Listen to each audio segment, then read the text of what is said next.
81주년 광복절이 다가오고 있습니다. 1910년 일본의 국권을 빼앗기고 1945년 8월 15일에 36년간의 식민 통치에서 빛을 되찾은 날, 그 광복을 얻게 되었습니다. 그동안의 대한의 국민들은 고난 속에 살았습니다. 한두 해가 아니라 35년, 36년 동안 고난 속에 있었습니다. 그 고난의 이유가 무엇인지, 그 원인이 무엇인가에 대해서 사람들은 이렇게 평가합니다. 국내의 정치적이고 군사적인 취약 때문에 그랬다. 또 청일전쟁 그리고 러일전쟁에서 일본의 승리로 인해서 뿐만 아니라 일본의 체계적인 침탈 그런 계획으로 인하여 우리 한국의 국민들은 고난에 처했다 이렇게 이야기합니다. 사실 그 당시에는 그러한 고난이 욥의 고난과 많은 면에서 닮은 것 같습니다. 고난당하는 당사자는 사실 그 개개인들이 고난의 까닭을 잘 알지 못한 채 견디어야만 했던 그런 고난이었다라는 것을 우리가 알 수 있습니다. 지나고 나니까 오늘 이런 원인들, 그 이유들이 오늘 우리에게 있을 것입니다. 그러나 그 당시에는 왜 내가 이런 고난을 당해야 되는지, 그런 고통 속에 처해야 되는지를 알지 못한 채 그런 고난을 견뎌야 했던 그런 역사를 우리는 볼 수 있을 것입니다. 뿐만 아니라 많은 것을 잃어버리고 박탈당했던 그런 고난이었습니다. 욥은 재산도 잃고 자녀와 건강도 다 빼앗기고 잃었습니다. 또 아내마저 잃었던 것을 볼 수 있습니다. 스밧 사람의 약탈로 소와 나귀를, 그리고 하나님의 불로 양떼를, 그리고 여기 갈대아 사람들의 약탈로 낙타를, 큰 바람으로 인하여 자녀들의 죽음을, 그리고 그의 건강마저 다 잃었습니다. 우리나라는 국권을 상실하고 국호와 언어와 이름, 토지와 그리고 신체까지 강제로 빼앗기고 잃었습니다. 이런 면에서 닮은 것 같습니다. 욥이나 또 우리나라의 일제 강점기의 고난이 죄에 대한 인과응보의 그런 고난이라 이렇게 또 설명되지는 않는 것을 볼 수 있습니다. 이런 면에서 닮았습니다. 욥의 고난이 인과응보, 다시 말하면 선을 행하면 복을 받고 악을 행하면 벌을 받는다, 그런 유형의 고난은 아닙니다. 왜냐하면 먼저 욥기 1장 1절이나 8절에 이미 욥은 그런 사람이 아닙니다. 욥을 정의할 때 어떤 사람인지에 관해서 우리에게 그 기초를 놓고 있는데, 욥은 온전하고 정직하여 하나님을 경외하며 악에서 떠난 자입니다. 하나님께서 그를 인정한 사람입니다. 그래서 까닭 없는 그런 고난이 정당할 수 있는가 하는 그 의문이 생깁니다. 아무런 잘못도 없는데 고난을 받는다는 것이 옳은 일인가, 그게 정의로운 일인가 하는 것입니다. 그래서 이런 질문에 대해서 하나님의 주권은 인간의 정의라고 하는 그 개념을 초월한다라고 이야기합니다. 사람들이 이야기하고 있는 이런 정의의 개념은 유한하지만 신적인 지혜, 그 틀을 오늘 우리는 그 신적인 지혜가 그 틀을 넘어선다 이렇게 이야기를 합니다. 그래서 인간의 정의의 개념을 뛰어넘는 그런 정당성을 가지고 있다라고 해석하는 것을 볼 수 있습니다. 뿐만 아니라 욥과 같은 고난, 그 까닭을 알지 못하고 받는 그런 고난, 까닭 없는 이 고난은 인간이 모르는 더 큰 목적을 가지고 있다는 것입니다.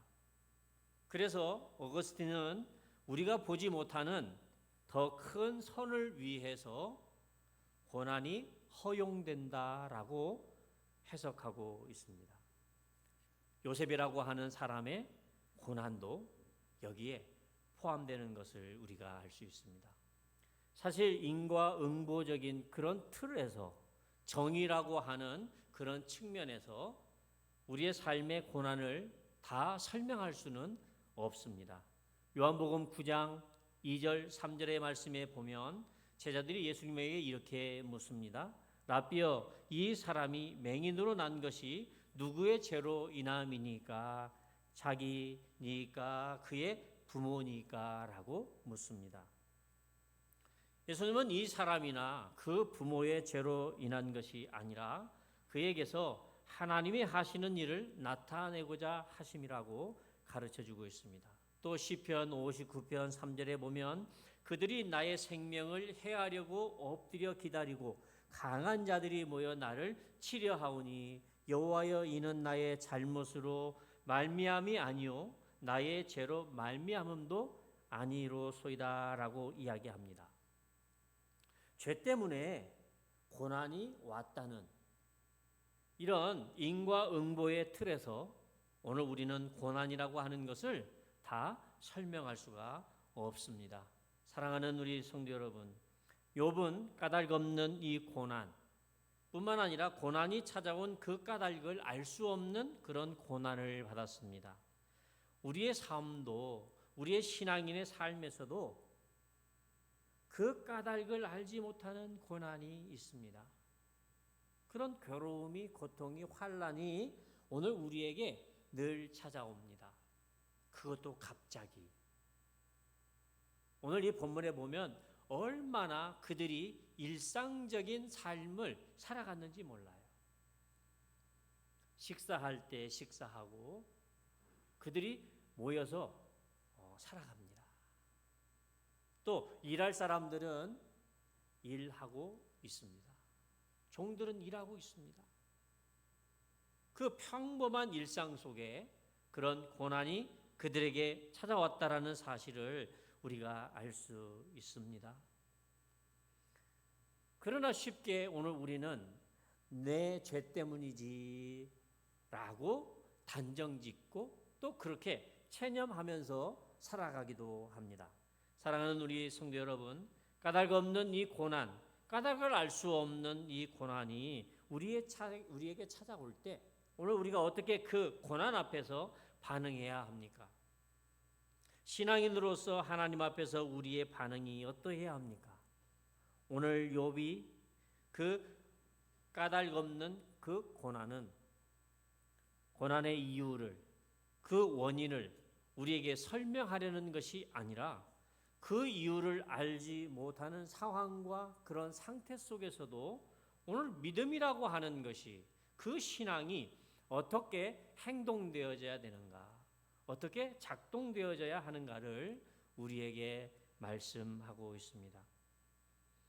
그것은 상실의 아픔을 정직하게 표현하라는 것입니다. 욥은 20절에 보면 욥이 일어나 겉옷을 찢고 머리털을 밀고 해요.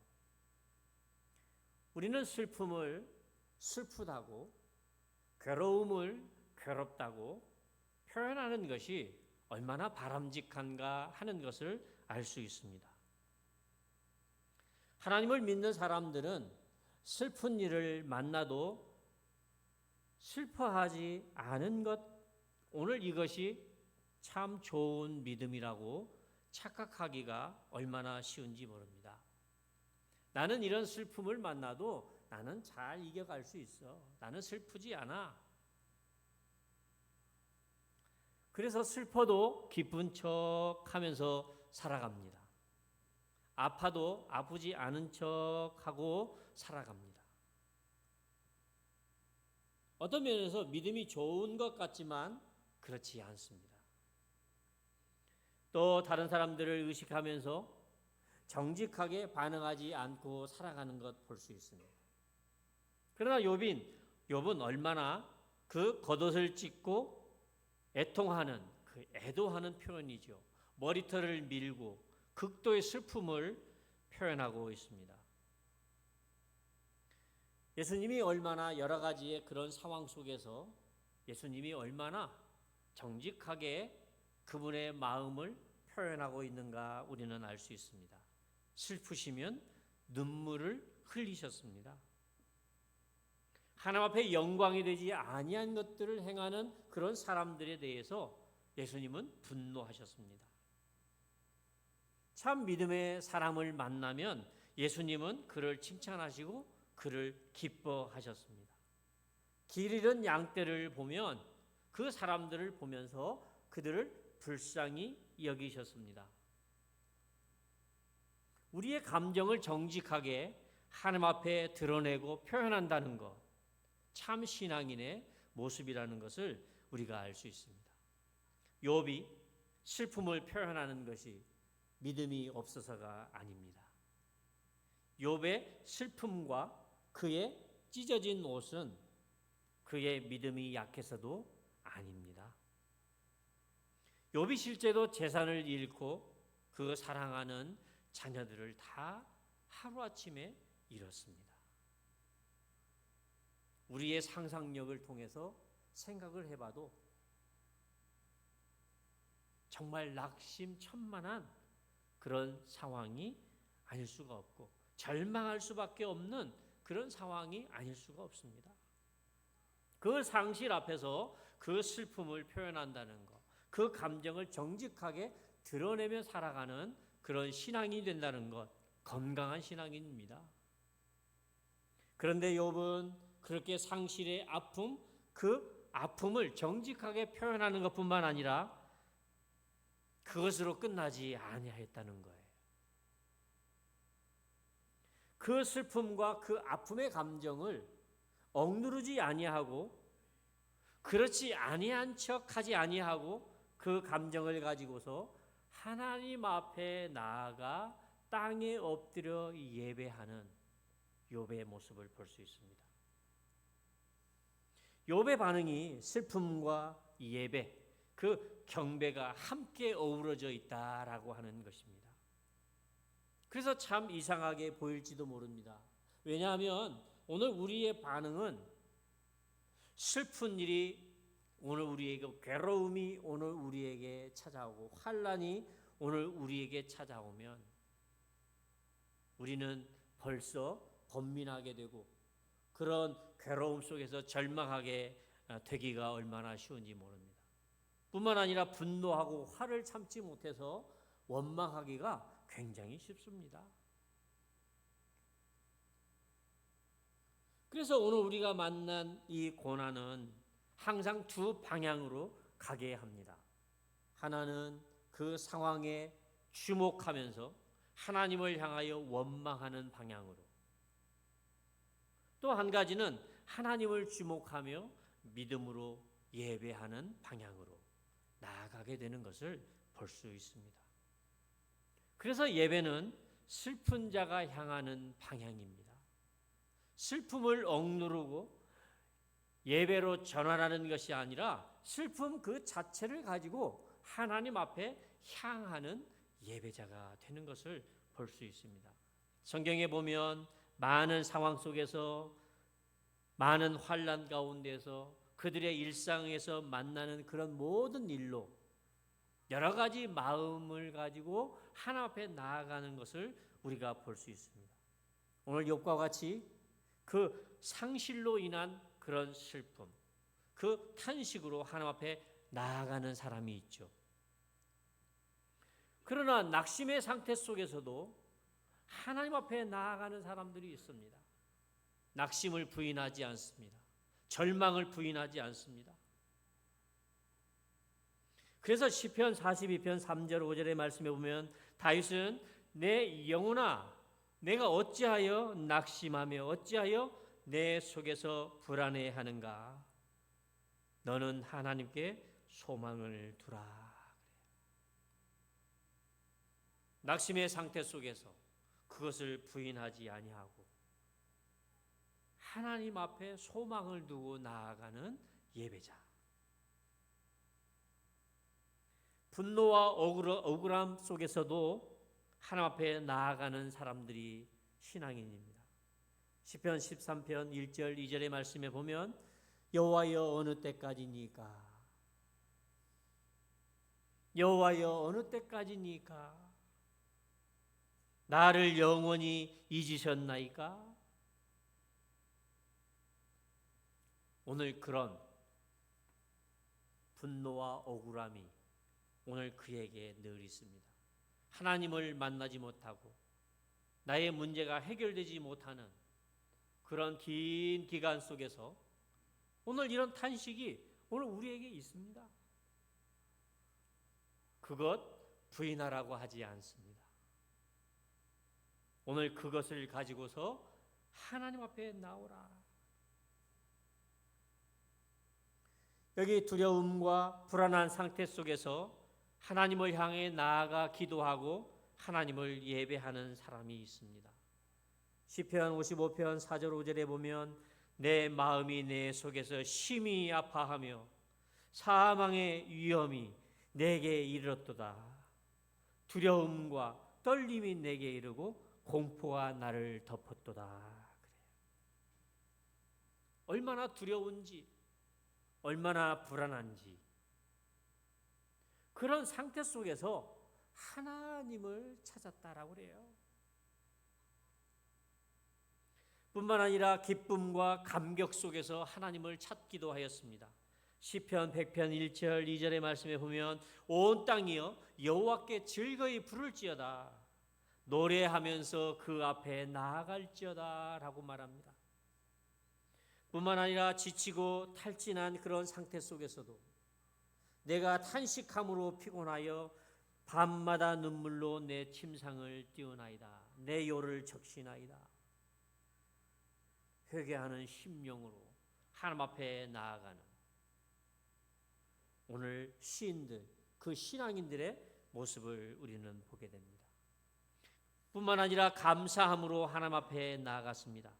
내게 주신 모든 은혜를 내가 여호와께 무엇으로 보답할꼬.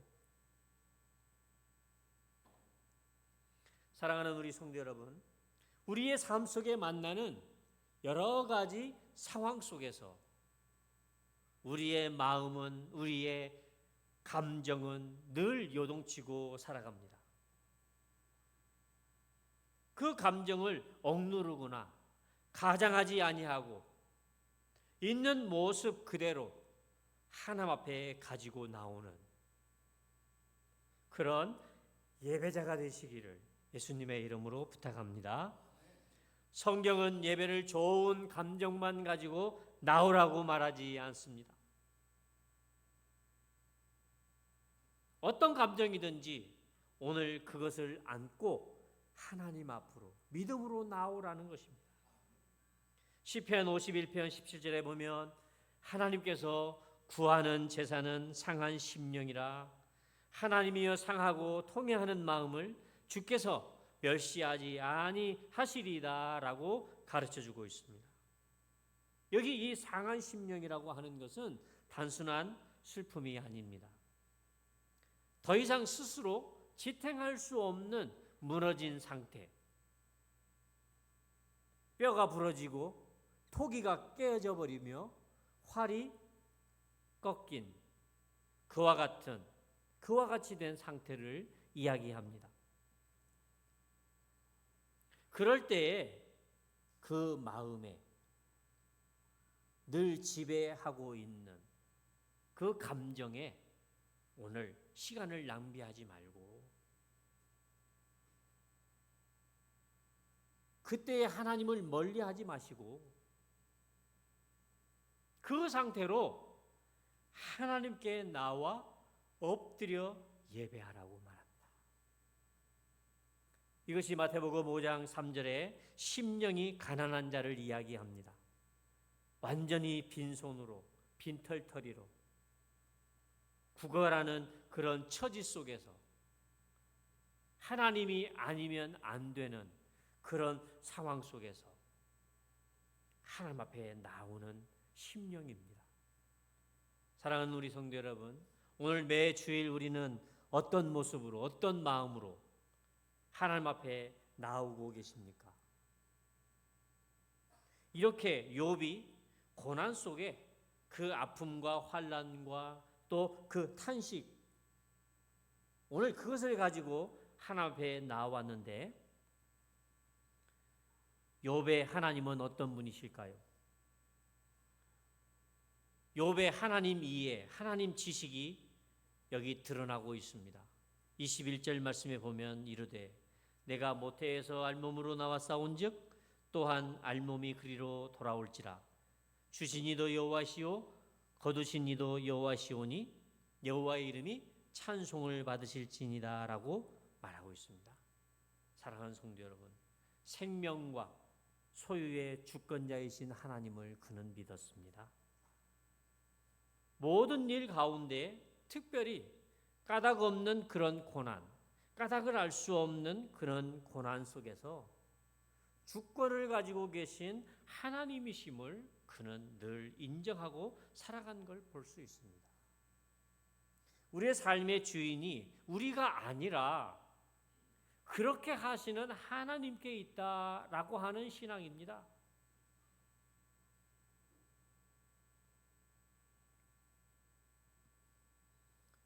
우리 주변에서 일어나고 있는 모든 일들이 우연이나 운명으로 생각하는 사람들이 얼마나 많은지 모릅니다.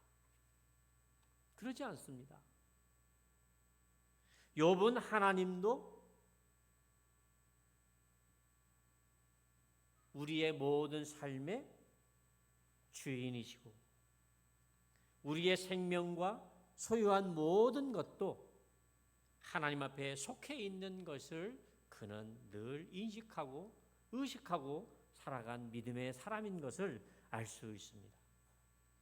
모든 것이 하나님으로부터 온 것임을 인정하고 사십시오. 잠시 우리에게 그것을 맡긴 것뿐입니다. 아무것도 가져온 것이 없음을 우리가 알고 아무것도 오늘 우리가 가져온 것이 없다면 모든 것이 주어진 것이고 모든 것이 주어진 것이라면 오늘 그것은 하나님의 은혜라고 하는 것을 우리는 늘 인식하고 살아가야 합니다. 좋은 것을 주시는 분도 또 거두어 가시는 분도 동일한 하나님이심을 아는 그런 믿음의 사람들이 되어야 합니다. 상실과 또 여기 고난이라고 하는 것 역시 하나님의 주권 아래에 오늘 우리가 있다라고 하는 것을 늘 인정하고 받아들이는 그런 신앙인이 되시기를 바랍니다. 상황과는 무관하게 오늘 욥은 하나님을 찬송받으실 분이라고 그는 고백하고 있습니다. 상황이 좋을 때만 하나님을 여전히 찬송받으실 분이십니다. 일상의 평안함을 누리는 것, 그럴 때에만 하나님을 찬송받으실 분이라고 말하지 아니하고 상황이 좋지 아니하고 극심한 환난과 고난 속에서도 하나님은 여전히 찬송받으실 분이십니다 라고 고백하는 욥을 닮은 주의 성도들 되시기를 바랍니다. 그래서 욥은 하나님은 불의하시지도 아니하고 부당하시지도 않습니다. 그렇게 우리를 대하시는 분이 아니십니다 라고 그는 고백하고 있는 거예요. 다시 말하면 원망할 까닭이 없으신 분이라고 오늘 그는 고백하고 있는 것이죠. 사랑하는 우리 성도 여러분, 까닭 없는 고난, 아니 까닭을 알 수 없는 그런 고난 속에서 오늘 우리는 하나님을 찬송합니까? 아니면 하나님을 향하여 원망합니까? 하나님을 아는 지식 가운데 믿음으로 반응하는 우리 모든 성도들의 삶이 되기를 예수님의 이름으로 부탁하면서 축복합니다. 거룩하신 우리 아버지 하나님, 우리가 알지 못하는 사이에 그리고 알지 못하는 환난이 우리에게 늘 찾아옵니다. 그때그때마다 우리 주님 의지하고 믿음으로 반응하며 살아가도록 인도해 주시기를 원합니다. 하나님의 하나님 되심을 늘 깨달아 알게 하여 주시고 경외 받으실 하나님이심을 알게 하여 주셔서 늘 찬송하는 거룩한 주의 종들의 삶이 되도록 은혜 베풀어 주옵소서. 예수님의 이름으로 기도하옵나이다. 아멘.